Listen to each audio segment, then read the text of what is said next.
Donc bonjour, vous êtes Bonjour. Philippe Choteau, chef du département économie à l'Institut de l'élevage. Tout à fait. Vous êtes intervenu sur la thématique des marchés internationaux. Mhm.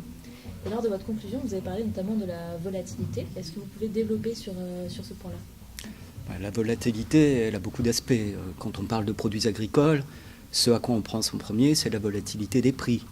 Et en effet, les prix n'évoluent pas pareil d'une région à l'autre. On a de telles règles, de telles normes à respecter en Union européenne. On a aussi des salaires plus élevés, etc. Donc, en général, on a des coûts de production plus élevés.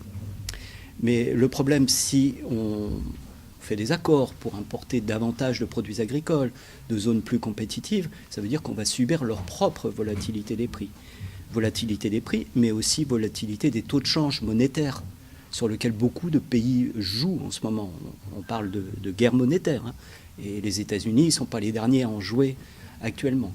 Et puis il y a des aspects auxquels on pense peut-être moins spontanément. Bon, on voit bien politiquement comment Trump se sert des accords commerciaux pour arriver à ses fins. Mais il y a aussi tout ce qui se passe sur le plan sanitaire. Et quand on parle de produits animaux, les aspects sanitaires ont un impact absolument gigantesque. Alors, on a un peu oublié la fièvre afteuse hein, dans le domaine bovin. Vous avez un exemple récent? Mais des exemples récents, on n'en manque pas malheureusement.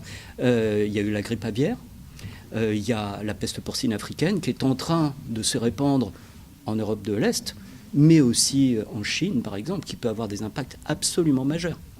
Et quand on parle de volatilité, on parle aussi de volatilité climatique. Le premier aspect du réchauffement climatique, c'est justement de faire qu'il y a de plus en plus d'années anormales. Et on peut se demander s'il y aura encore des années vraiment normales.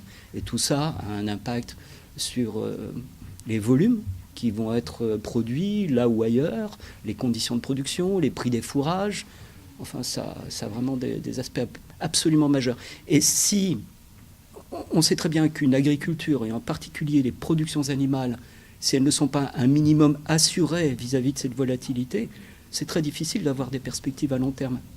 Or, les productions animales sont souvent des productions à cycle très long. On ne prend pas une décision aujourd'hui pour dans 6 mois. On prend une décision aujourd'hui pour dans 5, 10 ans.